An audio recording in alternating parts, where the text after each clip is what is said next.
তোমার আমাকে হিংসুটেও মনে হচ্ছে? তার মানে যাই হোক না কেন, ঘুরে ফিরে সব দোষ আমার। আর নুসরাত, সে খুব ভালো মানুষ, তাই না?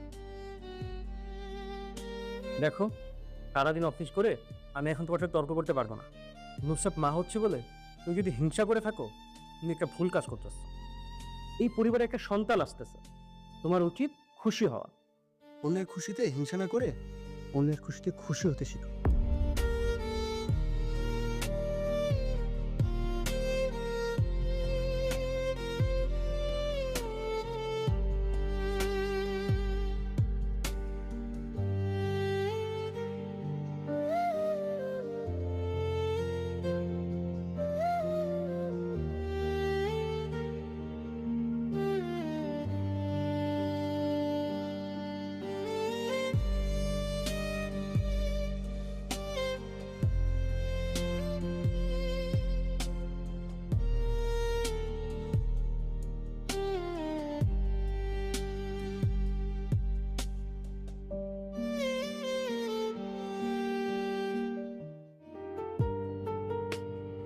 নুসরাত, রাতে তো কিছুই খাওনি। নাও, তোমার জন্য স্যুপ বানিয়ে নিয়ে এসেছি। তুমি তো স্যুপ পছন্দ করো, তাই না?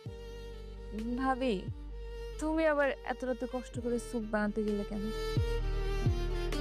তুমি প্রেগনেন্ট, এই সময় না খেয়ে একদম থাকা যাবে না। ঠিকঠাক সময় মতন খেতে হবে। জানো তো, বাড়ির সবাই ভাবছে তুমি মা হবে, সেজন্য আমি তোমাকে হিংসা করছি। কিন্তু না, তুমি মা হবে সেজন্য আমিও অনেক খুশি।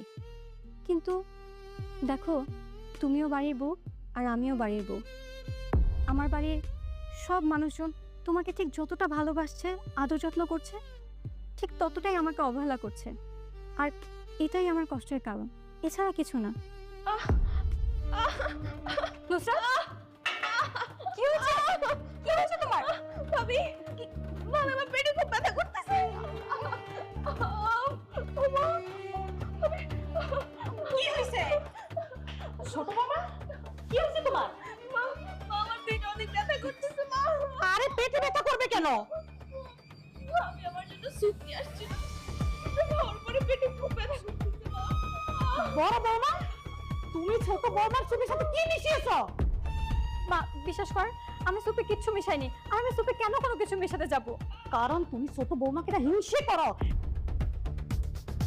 সেজন্য ও সুপের সাথে কিছু একটা মিশিয়ে ওর বাচ্চা ক্ষতি করতে চেয়েছো। রাফি, রিফাত, তোরা তাড়াতাড়ি এদিকে আস। রিফাত, মা কি হয়েছে? এই তোমার কি হয়েছে? কি হয়েছে? তোর বউ ছোট বৌমার সুপের সাথে কিছু একটা মিশিয়েছে।